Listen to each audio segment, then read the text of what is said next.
Holding the July 15th meeting of the special meeting of the Information Technology Committee. We'll call to order. Can we have roll call, please? Supervisor Kosmicki? Here. Supervisor Zanger? Here. All present. Great. And Supervisor Zanger, can you lead us in the pledge, please?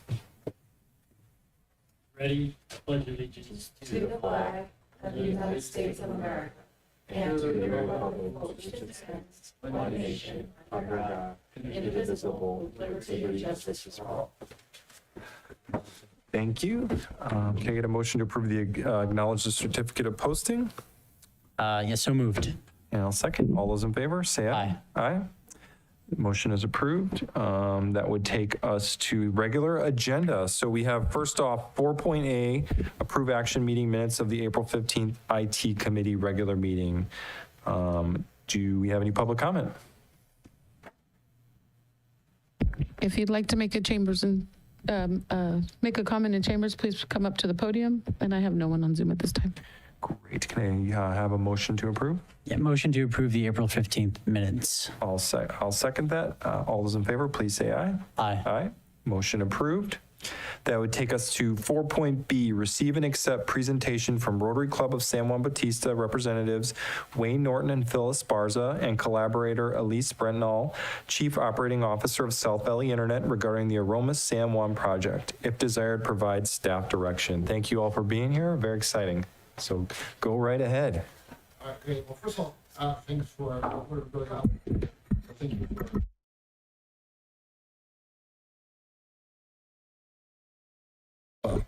That's okay. It's even better.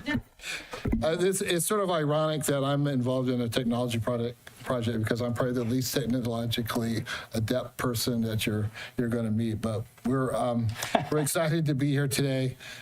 We want to bring you up to date on the project that we're working on. I know that we've had an opportunity to talk to this committee in the past about what we hope to do, and so now we want to tell you what we're actually are doing. So we're first of all, just to sort of give you a little bit of history and to go back over it. The Rotary Club started this project back during the pandemic when the then superintendent of schools told us how difficult it was to reach children in a school district who had no internet access when all of the instruction was web-based.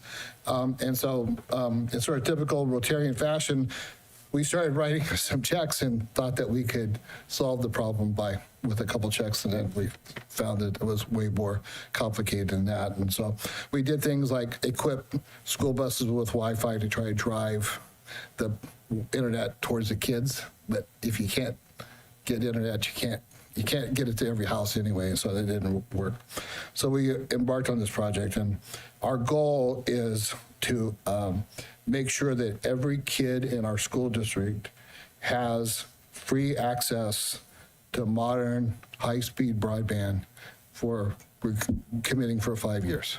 And we're using, the marker that we're using is the district's free and reduced lunch program. So the school district shows us which kids are eligible, and then we work to try to bring them broadband. So that's where we were. And so that's the mission, just sort of going through this. The digital defined, I know I'm already messing this up, so I'm not even gonna mess with that. So this is easier. So we've had some tremendous progress. In June, working with our partner, South Valley Internet, garlic.com, we managed to acquire a $30 million, a $29.4 million grant from the California PUC to lay infrastructure. And that will sort of move us towards the Aromas area and help us to try to bring in the west of 101. We're already, through Elisa's company, we're already bringing internet to central San Juan, sort of the city limits. Soon we'll be able to go down the valley, and we hope then be able to go up to the canyon to sort of cover this area. In the next 18 to 24 months, we hope that we're able to do the same kind of service over in Aromas on the other side of 101. So we're excited about those possibilities. We have started linking up the first families, which is exciting. We've got families are starting to call South Valley Internet to get signed up. And so we're moving, and we're actually getting people signed up. We've got resources. We're talking with corporations about helping us fund the service, because putting in the lines are one thing, but actually, paying for the service is another thing. But one of the good news about the grant, one of the things I think that sold the grant was that the provider, Elise and her company, have committed to having $15 a month as a low income rate. So that significantly reduces the amount of money that the Rotary Club is going to have to raise, because we were working originally with $40 a month as a cost that we're going to have to do. But thanks to the grant and the successful grant proposal, it's a little bit easier for us to hit that mark. Yeah, and so that's basically it. I think we should all feel good that we're coming to you not to ask for money, but to share with you that we've brought to date, and it'll be fleshed out, over $30 million to the county. Okay, and I think that should be noted to the fact that we were able to put together a coalition of community-based organizations, most of them nonprofit, to make this happen. And I think that model is what we want to push for other aspects. And the development of finding Rotarians in every, that whole spirit of giving back to our community and making it better is what it's all about. And now we have made believers of most people. And it will continue, and provide the free service is our first priority. And we still have to raise about $400,000, but we're moving ahead with that. But the secondary turn of all this is that once the company puts in all this infrastructure for the non-served and underserved, guess what? The infrastructure is there. And so the rest of the community can tie in at very affordable and reasonable prices. And if seniors or whatever that do qualify on their own can get it for $15 a month. It is possible to do robust, quality service for everybody. And that's really what it's about. And so we just want to say thank you and bring it back to you. It should be noted. And it was, the leadership of the Rotary Club, garlic.com, and the school district working together with, and bringing other groups in to make this happen. And that's it. If you have any specific questions on that. I just want to highlight one other point, then I'll shut up. I think to underscore what Phil said, I think this is a great example of what can happen when community members work together. When government, the Board of Supervisors allocated $200,000 of the federal reconstruction money for this project, which made a significant difference. But it took the government trusting a nonprofit, community-based organization to do the work. And between the partnership between the government actually using the money with a CBO and a business, a provider, we've managed to get something done ahead of the schedule. Because as I understand, the RCRC project is still in some sort of development phase. Mm-hmm. So, but we couldn't wait that long. We were going to lose kids if we waited for the whole government to go through its slow machinations. So anyway, I think this is a great story about how everyone working together came to a project that is really going to benefit some really needy kids in our district. So thank you for your help, Tim. Fantastic, yeah. And we'll go to public comment, and then we'll come back to the... If you'd like to make a comment in chambers, please come up to the podium. On Zoom, please press *9 or the raised hand icon. And I have no public comment. Great. Bring it back to the committee. Supervisor Zanger? No, I don't really have much to add. You kind of said it all. It sounded better than I would sound with the whole thing. So just, thank you. Thank you for the presentation today, and thank you for all of this. Yeah. You guys have been at work at this for quite a while, and it is very impressive what you've accomplished in a relatively short time frame in government terms.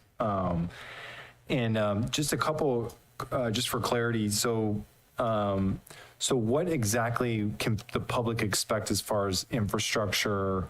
How does, and I know that I figured I should have invited you up. I apologize. Come right up if you'd like. As far as how this will all sort of play out, Brains behind the project. Of course, yeah, everyone's smart here, but yeah, as far as putting in infrastructure and all that sort of things, what's to be expected? Thank you very much for allowing me the opportunity to speak, supervisors. The answer to the question is, we are putting in 134 miles of fiber, but we are also putting in wireless. And so it's a hybrid project. The wireless is going to cover San Juan Valley and parts of Aromas area. And the reason we did that was just from a purely cost perspective. San Juan Valley is very sparse as far as population is concerned, and it would cost a tremendous amount of money to put in the fiber there. It doesn't mean we don't want to. We will in the future, but right now, to get the gigabit speeds that are going to carry us over for the next 3 to 5 years, we felt that the wireless would be the best. So we've got 63 low-income families looking at wireless service, and there we are looking at basically a gigabit down by up to 200 megs up. Plenty of speed. And that can go out as far as 9 miles. So we've got that whole area covered. As far as fiber is concerned, we've got about 1,038 families that we are looking that are low income or unserved at this point that we are going to be providing service to. Now, for those low income, you know that if they have students in the Aroma San Juan Unified School District, we're looking to provide the service to them for free. If they're low income and they don't have families, then we're looking at up to $15 per month for them. Now, if you're just a regular middle-class working family, for a full gig up and down on the fiber, it's going to be $79 a month. If you want to go to 2.5 megs, it's going to be right around $100 a month. And if you want to go to 5 gigabits, which honestly, I can't imagine anybody needing that, considering our technology won't even go past a gig, we're looking at $249 a month. And this is no install fee, no contract, it's month to month. Okay. And then Okay. what are the projected hopeful timelines, I guess? Great question. So right now we are refining our engineering, and then we're going to be going for permits. Now, we've got some tough ones there because we're going to be going along 2 freeways, 101 and 156. So we're going to have to be dealing with Caltrans on those. And those are probably going to take 4 to 6 months. But anything that we can start on right away, we will. The engineering should be done in the next 2 months, and then we're going to be coming to your team here to ask for the appropriate permits so that we can begin building. We've already started having meetings with your team, and they've been great to work with, and they understand what's coming and what we're looking for. So again, from that perspective, we're at the beginning, but we are moving forward. And San Juan's already covered. So Central San Juan, they're in the middle of hooking up people in San Juan city limits now. She's talking about the big project is going to be getting across the highway. And those are are those the wireless, the San Juan ones? Are they? Fiber to wireless. Oh, okay. Yes, It's, well, it's a mesh. Oh, right. okay, so let me clarify for you. So when we're looking at the unserved areas, if you look at the California broadband, interactive broadband map, it shows San Juan as being served because Charter is there. We are serving families that cannot afford the service because it's not inexpensive. And then we are providing an alternative to Charter for people who can't afford it. And that's $59 a month. Again, no install fee, month to month. For those low-income families that have students in the K-12 system, again, Rotary is going to be covering that for now. Okay. And you mentioned permits, but is there anything else the county, we have the ability to provide some direction for recommendations here? Anything else the county can do to help move it along? We could, obviously, it seems like we could maybe do some advocacy with Caltrans to try to make them rush a little bit more than usual. Yes, that would be wonderful. I'm going to tell you that your team here is very, very good. Steve Loop and the rest of the engineers that I've worked with and interact with, they are very good. They're very forthright and timely in getting back to me. So, it's been really nice working with them. when we get to that point, we will definitely reach out and ask for your assistance. Okay, appreciate that. And then the last thing, I promise, there's always been a lot of talk about businesses being hampered from our internet speeds. Is this potentially, are there areas where this would play into that potential business opportunities sort of thing? Or is, and I know you have Southside coming up next, and Yeah. but a lot of people focus a bit on the airport in particular, so that's probably out of the geographical realm here. When they've talked about the airport always comes up with this whole 5 megabytes or whatever it might be now. We can't bring businesses, and certain types of businesses can't move here because of Right. the internet speeds just aren't even good enough. So with the service that we're providing now, that up to a gig down by up to 200 megs up, yes, a tremendous number of companies can move in. Basically, what we're doing is we're really potentially assisting with the economic development of San Benito County if businesses want to come here, because they are going to have a choice of who they want as their internet provider, and they are going to have the capabilities to have speeds much faster than what Charter or Spectrum, as they're called now, or AT&T can provide. So I think I mentioned when we were talking about this, when it comes to fiber, we're looking at 5 gigabits.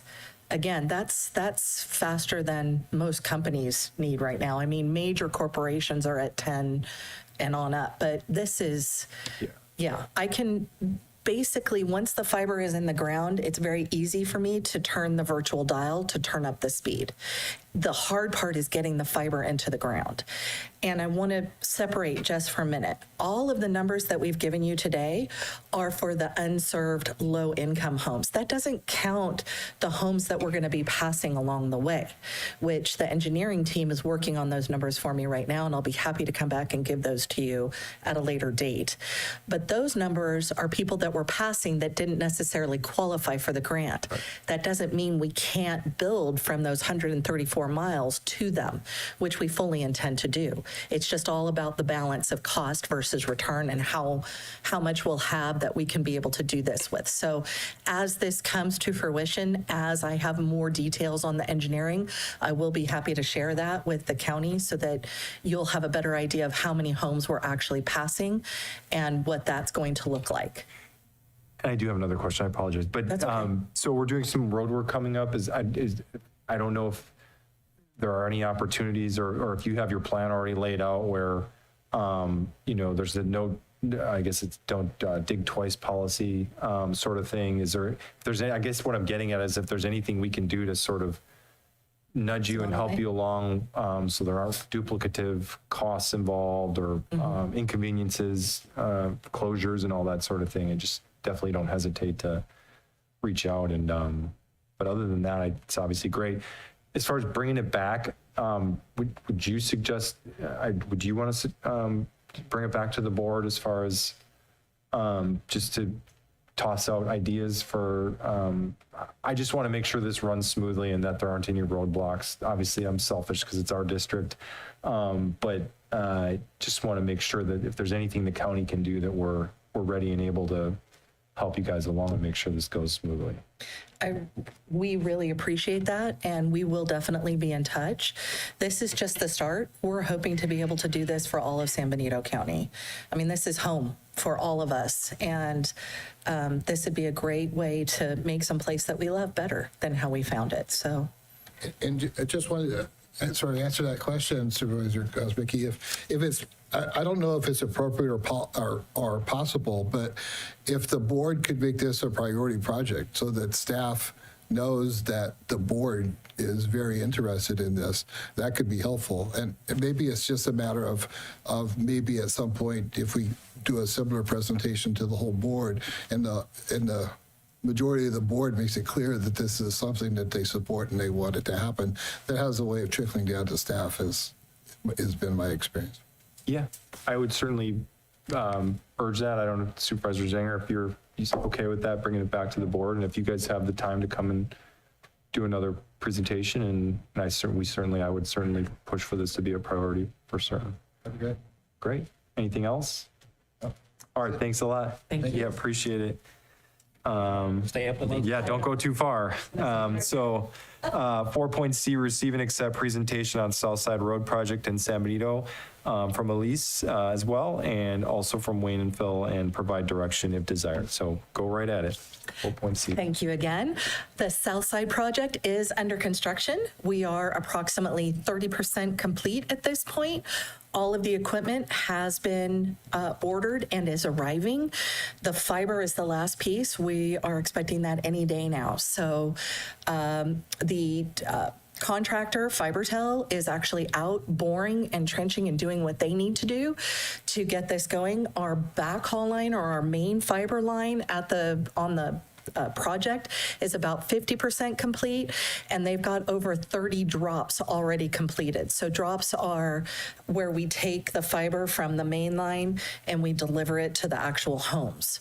So each building has one drop for like 4 homes, is the way it's designed out there. So we're moving along quickly. It's not going to take that long. Really, the engineering part was the long, laborious part, but we are hoping to have this done by the end of August, beginning of September, at which time we're going to have a big party. That's the labor. That is the labor camp, the migrant center, and the transitional housing. And there we're going to be providing, it is 100% fiber, and we are going to be providing a gig to every home there, whether that's a dorm room or a small apartment. So they'll all have a gig up and down.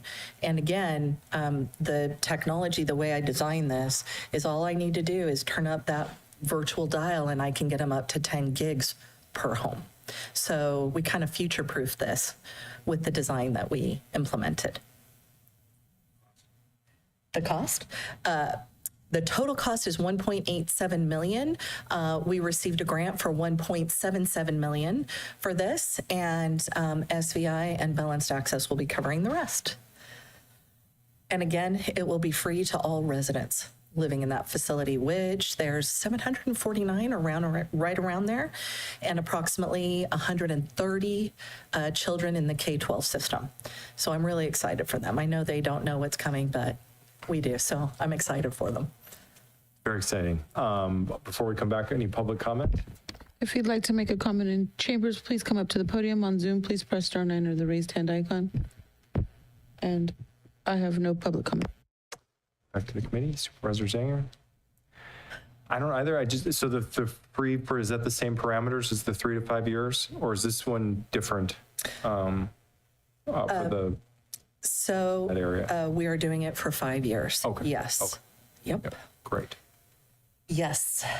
And then it would have the same, people would outside of the low income would be able to purchase, has have the same parameters as the other project, just for clarity. Yeah, no, it's a little different. Okay, So okay. what we're doing is I'm having backhaul brought in to the facility. It's basically 3235, 3237, and 3239 Southside Road.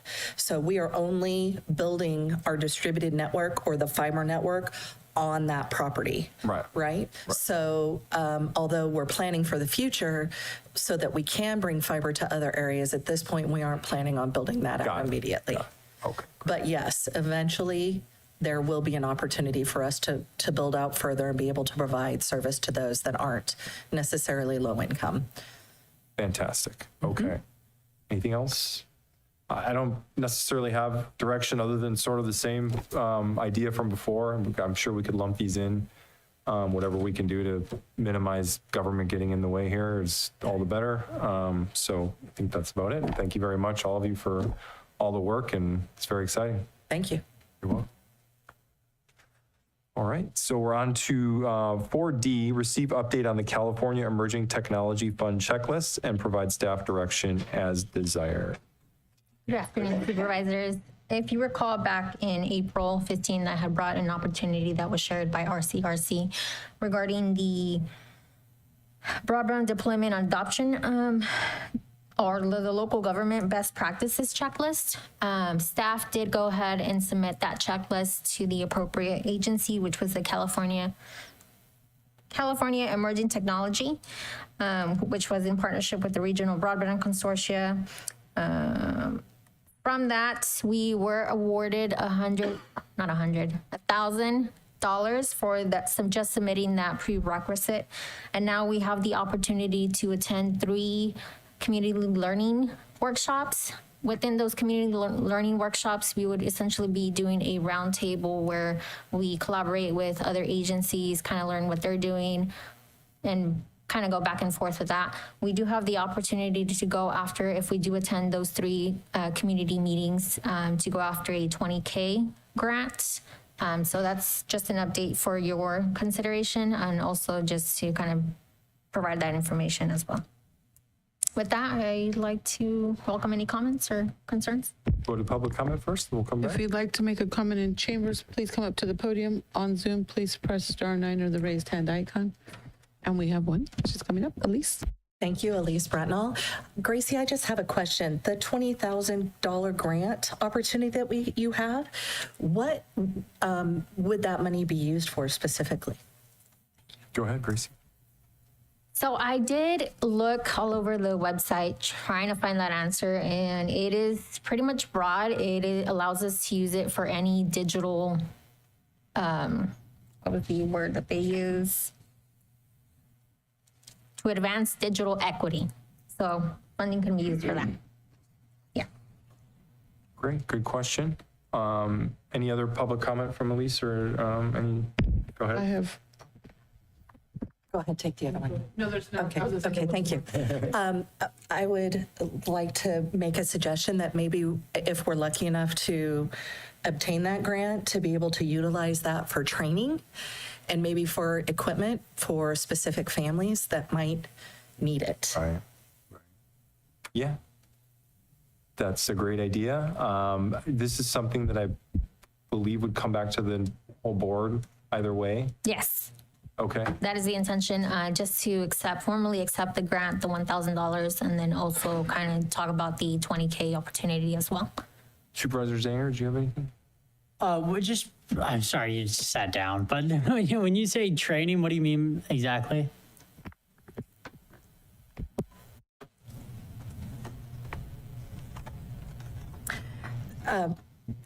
Supervisor Zanger, if you don't mind, I'd like to go back just a little bit to answer your question more thoroughly.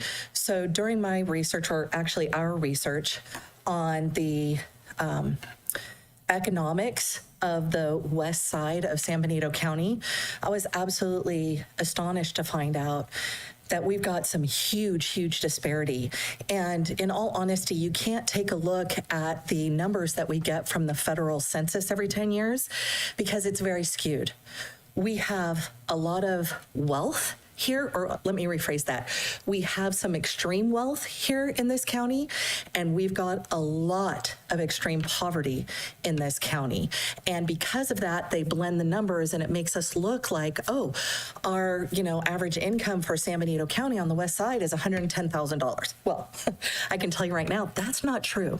So the data that we have is much more accurate than what you're actually going to be getting off the census. And a lot of those families are here not necessarily legally, but the bottom line, their kids are here, we're educating them, and they're our future. So we need to build a bond with our community so that they aren't afraid to come to something that is sponsored by the government or that something that is free where they're afraid that they're going to get, deported or something horrible is going to happen if they give us that information. And by that, I'll give you a perfect example. Many families live in one home. So when, the census people are out getting their data, they knock on a door and they speak to one family or one person. Well, that's one person from one family. There may be 4 or 5 families living in that home. And Phil can attest to that a lot more than I can. But what I'm talking about is actually getting them the training and just building the trust and rapport with them so that they'll utilize the technology that we're going to be delivering. We can deliver all day long, but if they're afraid to use it, it makes no sense, right? And that's what I mean by training. that make sense? I think so. Yeah. Okay. And so training, would this be specific to the not just the south side or the migrant camp? You're saying the community as a whole. Yeah, we can provide anybody with training, whether it's seniors, younger people. There is a portion of our population that's afraid of technology, that don't like to use it, that are afraid that we're going to think they're dumb if they ask a question, and that isn't the case at all. You would be amazed at how many people are really nervous about utilizing the technology, and we're not talking about the younger portion of our population. We're talking more about the seniors. Great. And then I did have a question for Gracie as well. If you, so you said there'll be workshops essentially that, and then we have to attend the workshops in order to, and those are just upcoming. And then what would be the timeline for potentially getting the $20,000 grant and likelihood, I guess, if there's any way of answering that? So since we submitted the checklist, only the first 100 would be available to attend those workshops. I believe we were one of the first 100. Local governments awarded the 20 Quay grant would participate in best practices, digital equity, learning community. We will receive the initial grant payment of 15 in August of this year. The first learning community will be scheduled in September of this year as well. And then after we complete the 3 learning communities, we would have to submit a post checklist. So it may come with some restrictions. I'm not sure if we're going to be able to use that funding for training, but we can definitely consider other options as well. We will be required to submit a post checklist. So just to see what we've done from when we originally submitted the checklist to what we've kind of accomplished within that time frame. What's like a broader way of putting, what's the intention? Do we know the sort of, you said equity, that could be run a gambit of. And I'm still trying to find that answer. I can Already on definitely that. reach out to the representative and see if I can get more specific details. Because it would be helpful when it comes back to the board so that the discussion is Yes. as refined or non-refined as it needs to be. And Okay. because what comes to mind also, aside from training, is just equipment subsidies or whatever it might be. I just want to make sure we're using the money basically if it's. So we can definitely, if you've been able to kind of review the checklist, there are some sort of ideas of what we can possibly use the funding for. It would be either to implement ordinances or policies to accelerate broadband deployment. Other areas kind of include just outreach. If we can provide online access to all policies, plans, ordinances, kind of deliver many services as possible, reduce vehicle trips.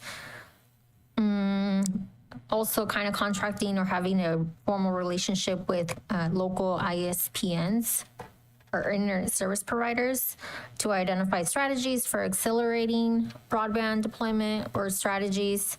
So similar to along those lines that we could possibly use those funding for. But just some of those highlights. Okay, and if this comes back to the board before IT, Yes. I would just recommend staff just giving us some recommendations for, so it's not a free-for-all conversation. Yes. Some recommendations for some ideal ways to use the 20,000, because 20,000 isn't that much, in the end. Okay, sounds good. And if we could involve IT staff, if that's appropriate, appreciate that. Go ahead, Phil. I'll try to be brief. I just want to provide an overview that as we continue to work together, earlier before the meeting started, I've got to meet the new IT staff, so that, and ask for, and we're going to meet in a working session to try to work together on addressing all of these concerns and opportunities. What I go back to the fact that we put together a coalition that worked really well for the West Side. I see the same thing happening and trying to build a similar one for the rest of the county so that we can take and work together, not only on 20,000, as you said, that's a drop in the bucket. There's more money out there, but if we work together and have the right affiliates and partners on it, we will score well. The PUC made it very clear that they're watching us. with all these grants, we were the largest by far of any county in the state. And so these are possible models. And wouldn't it be great at San Benito to use this model to make it work out? And so we will be working to work with your staff and bridging it with other new partners to bring out the training, the planning, and so forth. I mean, the IT professionals are great, and we did our research. But there's a lot of other creative thinkers out there in organizations like the Teatro Campesino, Youth Alliance, the Clinic, for example, that are users of what we're trying to create and know the problems and the connections so that we can build a trust bond with the community, and that's what it is, and also create the models. And the training that you talk about is actual training, not only for the students, but for the families and stuff, so they can monitor. And we are helping to reinforce the strong nuclear unit of a family so that they know what the heck's going on and what their students are on surfing the net and so forth with all this increased power. And so that's really what our Access Committee is part of the next step. Great. Yeah, and I think that just to kind of wrap up, you mentioned schools, and involving the school districts, I think, is also just another crucial part of this whole thing as far as long-term, because they're really at the heart of all of this. The schools are the ones that are really dealing with a lot of these issues more than anyone. So anything else? Anyone? No. Appreciate it. I think that's suitable, and we'll see this back at the board in the relative near future. Appreciate that, Gracie. We did public comments, so I believe, so that would take us to 4.E, receive update on recently completed future IT infrastructure. Hello, board members. I just want to highlight a few recent undertaking, and as well as completed several significant projects. Before I start and lay out some of these projects, I want to kind of thank some of the new team members for you guys to also get to know them. So we have Michael Myers, and as well we have Henry Flores. And they were big influence to some of these projects that I'm about to lay out. One of them being is we had a previous limitation in one of our Cisco routers that limit our current speed to pretty much 300 megs. We upgraded it, and now we can take advantage of our AT&T 1 gig connection. So that was a finding by Mike Myers that we pretty much, he took that on. He was able to find that limitation, and we kind of built a plan to upgrade the equipment. One of the future plans for that is for us to go ahead and upgrade our link to 2 gigs with AT&T, and there will actually be a cost saving of right around like $95 if we go ahead and upgrade. In order for us to take advantage of this upgrade, we will be working to upgrade all the uplinks at all the offices to be able to take advantage of the 2 gig. In a lot of these offices, we currently only have 1 gig connection uplink to our main data centers. So for that, there'll be a project for us to go ahead and implement to make sure that we take advantage of the 2 gigs. Another project that we worked on was at Esperanza Youth Center, as well as a medical therapy unit, and as well as a public health clinic. We upgraded some switches, and as well as further expanded their Wi-Fi capability to go ahead and help them assist on some of their clinics and stuff like that. One of the big involvements of this was with Henry. He helped configure a lot of these switches and as well as deploy them. As mentioned, we are looking to upgrade in our future pretty much to have all 10 gig connections across the board, that we can take advantage of faster speeds, not only locally, but as well as to the internet. That's all I have right now. So we're competing with Google, huh? Yeah. Any public comment? If you'd like to make a comment in chambers, please come up to the podium, and I have no one on Zoom now. Elise.